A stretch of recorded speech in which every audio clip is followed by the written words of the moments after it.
कल्पना कीजिए, आपके घर में सोना, चांदी, अनाज और अनमोल वस्तुएं रखी हों। न ताले हों, न आधुनिक सुरक्षा व्यवस्था। फिर भी लोग कहते हों कि कोई उस स्थान को छूने की हिम्मत नहीं करता। आखिर ऐसा क्यों? क्या सचमुच प्राचीन भारत में नाग बंधन नाम की कोई रहस्यमयी परंपरा थी? क्या धन धान्य की रक्षा के लिए विशेष मंत्रों का प्रयोग किया जाता था? और केरल के प्रसिद्ध मंदिर की एक रहस्यमयी तिजोरी को आज भी कुछ लोग नाग बंधन से जुड़ा क्यों मानते हैं?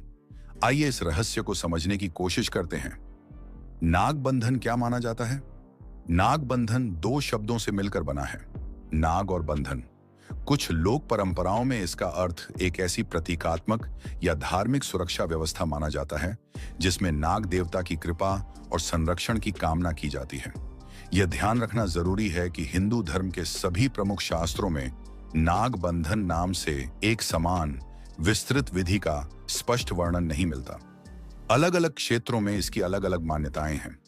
कुछ स्थानों पर लोग मानते थे कि खेत, अनाज के भंडार, मंदिर या किसी विशेष स्थान की रक्षा के लिए विशेष पूजा या मंत्र किए जाते थे।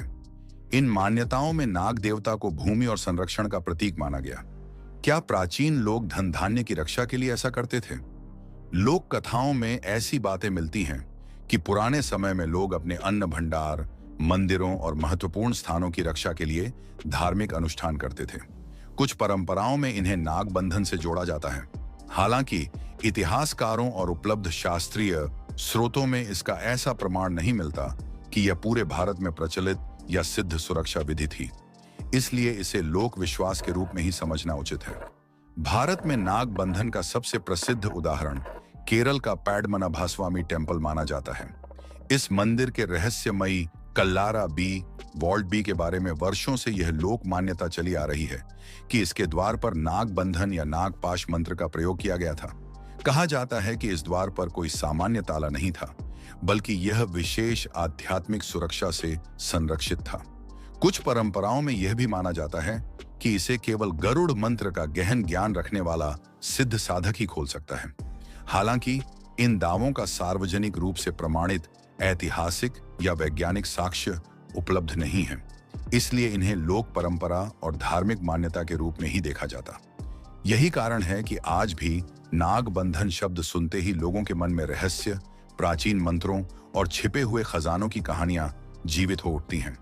लेकिन क्या प्राचीन भारत में नाग बंधन का उपयोग केवल मंदिरों तक सीमित था या धन धान्य और खजानों की रक्षा के लिए भी किया जाता था? आज आपने नाग बंधन के बारे में जाना, लेकिन असली सवाल अभी भी बाकी है। क्या कोई ऐसा मंत्र हो सकता है जो किसी स्थान की रक्षा करे? और क्यों कुछ प्राचीन मंदिरों से ऐसी कथाएं जुड़ी हैं? अगले वीडियो में हम इन्हीं सवालों की परतें खोलेंगे। तब तक के लिए नमस्कार।